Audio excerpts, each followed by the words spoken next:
Yo, what's going on, everybody? It is Straight Outta Boston here, and today I'm back for episode number 15 of my Tour de France 2015 Pro Team series here on Tour de France 2015. So, I'm switching up the format a little bit this episode. No live commentary. I'm doing a post-recording commentary. I think I'm going to switch up the format of all of my TDF videos to this from now on, just because it's going to make it a lot easier for me to make these videos while I'm at school. The live commentaries for kind of extended sessions are not easy to pull off while I'm at school, so plus I'll be able to put more stages in one episode in this, which will help progress this series a little bit faster, which I want to do, as we still sort of have a long ways to go to really reach our goal of qualifying for the Tour de France and competing in the Tour de France and even trying to win the Tour de France. And you know, I want to be able to knock out races like the Dauphiné in just two episodes, maybe even 3 episodes. But so we're doing the rest of the Dauphiné in this one, and we've got a big mountain day here going up the Mont de l'Eure. And as you can see, some of the leaders of the race pulling away here, and Simon Gerrans in the yellow jersey having some trouble. Remember, he took over yellow after winning the last stage, and I think he entered the stage with about a 40-second advantage on second place. And he is slipping off here, as you can see. Guys in my group that are trying to ride back up to the leaders here, but you know, you can see I don't have much energy left, only 6.5 kilometers, so I maybe could have tried to push it a little bit more here, but instead I just decided to ride my pace. And you can see this is a really big group here, a lot of guys that we're gonna have to keep an eye on. For the GC, Mikel Nieve is one that's right around 10th place, so he's a guy we're gonna have to keep an eye on. We want to not lose time on him. And as you can see here, Talansky really pacing us up here for a little bit, but we're in the group. Rain Termes here, Louis Menkes, like I said, Nieve, Ryder Hegedal, and now the groups have split up even more as we're 4 kilometers from the summit here. Jurgen Vandenbroek on our wheel. We are chasing Bernard Intruxati, I think his name is, or something. I don't know if that's how you pronounce it, but either way, as you can see in Tuxaudi, I honestly couldn't tell you. And then we're coming up on Nico Roach here. Roach will get caught. He actually is going to be able to hang on to this group, though. And as you can see in the bottom right, we're riding right around 20th place on the day, so not too shabby for a pretty big mountain stage for a guy like Cyril Gauthier. And, you know, riding in a group of guys probably his caliber: Damiano Caruso, Alex Genia, like I said, Louis Menkes, Jurgen Vandenbroek here. So only 1.4 kilometers from the summit now, going around a couple final bends here. Roach actually starting to lead us up the climb. He's probably not helping us out. He's probably not really helping us catch the guys in front, but anyway, not too important at this point. So you can see Pierre Rolland wins the day, just beats out Romain Bardet, but I think Bardet actually takes over in yellow. Oh, actually, I would be wrong. Rolland would end up taking over in yellow. And as you can see, Gauthier really struggling to get to the line here, using up every bit of his energy, and he ends up finally blowing up, and he might have lost a second on that group that he was riding with, but it's really no big deal. So we finished the day, the stage is over, and you can see Rolland does win the day. He would be in yellow. Gauthier finishes 23rd, 3:07 back, and you can see Rolland takes over 14-second edge, and Gauthier 16th overall now, climbs up 10 positions. So he is our team leader at this point. We've still got 4 more stages, including a couple flat stages. This is the final, or the second to last mountain stage of the day. We have this, 2 flat stages, and then the big double ascent of Alpe d'Huez. So this is that long extended climb you saw in last year's race with the double Cat 2s.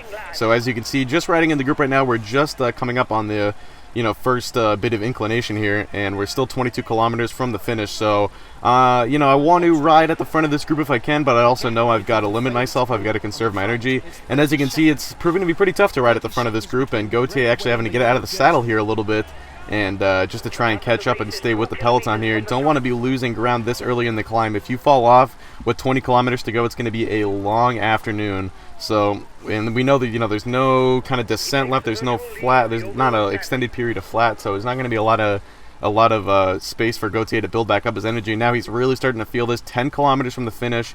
We're coming up, though. Remember, it's not all climbing from here on out. The second Cat 2 climb tops out, I think, within the final 5 kilometers. But still, there will be a little bit of flat left.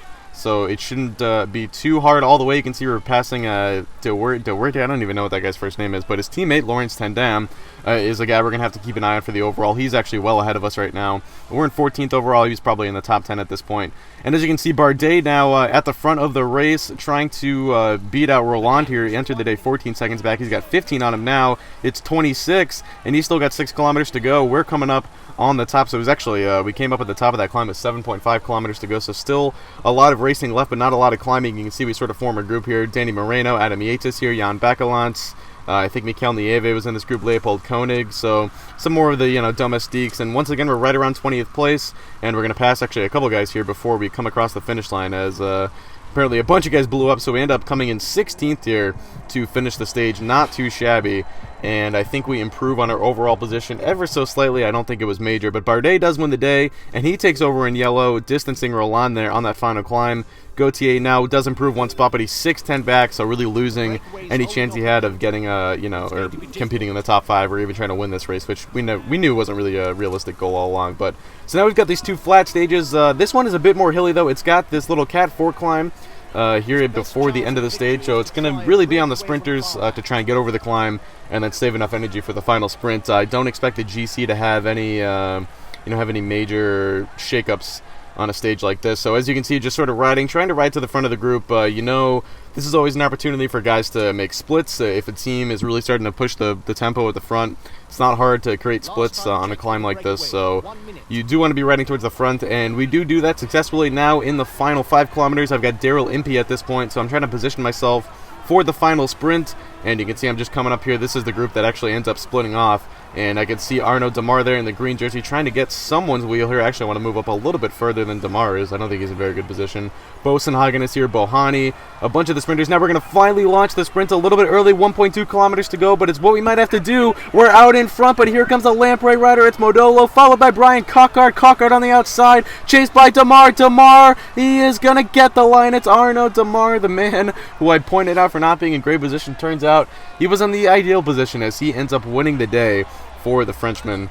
And yes, he would hold on to his green jersey. I don't know if he's going to end up winning that. We'll have to find out. But either way, Demar is the winner. Boonen in second, Bohani in third. Impey comes in 6th, so not too bad. Daryl Impey, I really didn't actually expect him to get a 6th place. Usually if you get a top 10, I'll be pretty satisfied with a guy like Impey. But we've got one more flat stage here before the final day of climbing, so it's going to be kind of another hilly day. There isn't really a big climb at the end here, so there wasn't too much trouble getting Impey up to the front this time around. But he was feeling it after a lot of days of climbing, and you can see Impey sort of struggling to get to the front here, so I have to use a bunch of my energy just to get to the front of the peloton. I was completely out of position and cost myself a high overall, and you can see actually teammate Michael Hofland is ahead of him, but I think I end up passing Hofland before we hit the line here. Yes, I do. So kind of a disappointing day there for Impey, but getting the 6th place the day before, it was fine, I thought, and then I didn't even know what Impey was 32nd here, so that's pretty bad, but it was just bad positioning on my part. So now we've got the double ascent of Alpe d'Huez with the Col de Sérène in between. So we did this stage last year. This is where Gautier fell out of the top 10, and now this is where we're going to try and climb back in it, entering the day in 15th, and about 2 minutes behind 10th place overall, which I think was Matthias Frank. Actually, Matthias Frank was in 12th, and you can see Matthias Frank actually in the breakaway today, which I thought was kind of surprising. But we just starting up on the first ascent of Alpe d'Huez. Peloton not riding too hard yet. Everyone knows that this is a huge day, and it is going to take a lot of effort to make it over this climb twice, let alone once. So everyone's taking it pretty slow. But now you can see Gautier kind of getting caught off the back here with some riders he doesn't want to be with. So trying to take those tight turns and make our way back up to the front, but you really don't want to use up too much energy on the first climb like this. We still got 50 kilometers of racing to go, and we still have that Col de Sérène, which, even if you make it over Alpe d'Huez, you still have even more climbing to go before you really hit part of the descent where you can make up some energy. So Gautier really struggling at this point. We're really just, hatching onto the back of this peloton as we approach the summit here, and we actually end up almost able to stay with him for the entire climb, and then I think we're going to end up losing him here as we approach the Col de Sérène. As we make the right turn, you remember from last year, if you go left there, you approach the finish line. If you go right,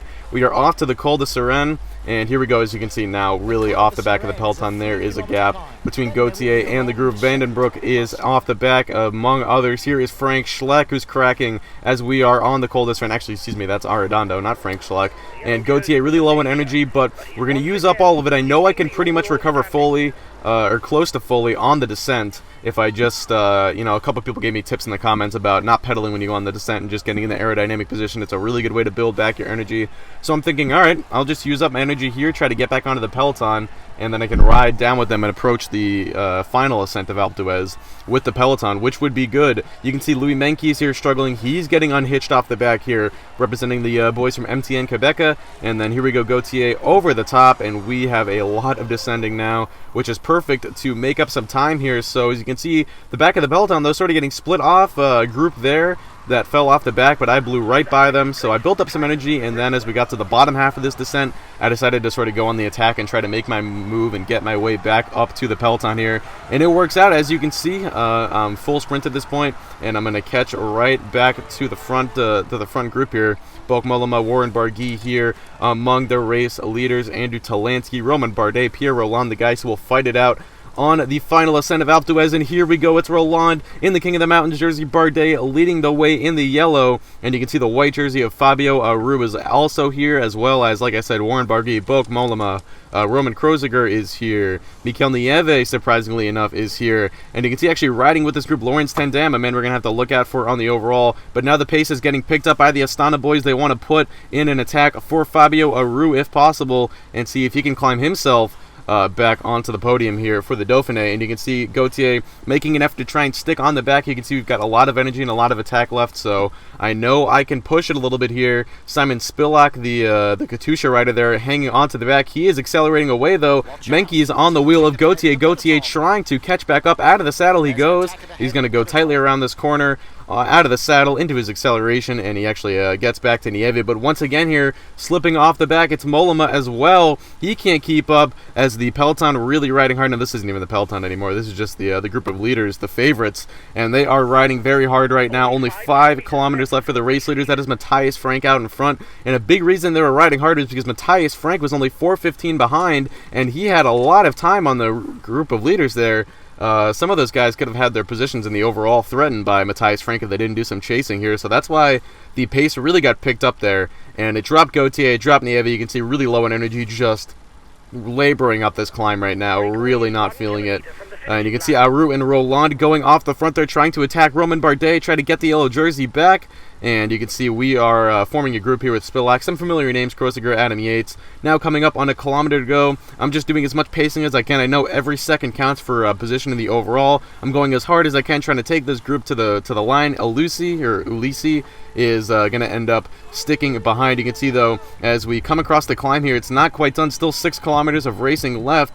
Gauthier really laboring to the line, trying to use cheeky block tactics to get as high of a placing on the day as possible. But as you can see, they're not going to work. Spilak, Ulisi, and Yates all pass Gauthier in the final 500 meters there. So Gauthier finishes the day 19th on the stage, and he finishes, we will see, was it enough for the top 10? It doesn't look like it. 14th overall, so not even as close as we were last year. I think last year we were 13th, and I thought we were a little bit closer in terms of time. I think we were a full 3 minutes behind Mikel Nieve for 10th place there. So a disappointing day. We will not qualify for the Tour, and that is going to do it. So next episode is going to be the entire Criterium International. I'm just going to put that all in one episode. You can see we're going to have over €1 million to work with to build a team next year, but no new riders have been unlocked, so we're going to have to deal with the same sort of group of less than stellar riders and try to just make the most of what we can. So that is going to do it. Hope you guys enjoy. Thanks for watching, and I'm out. Peace.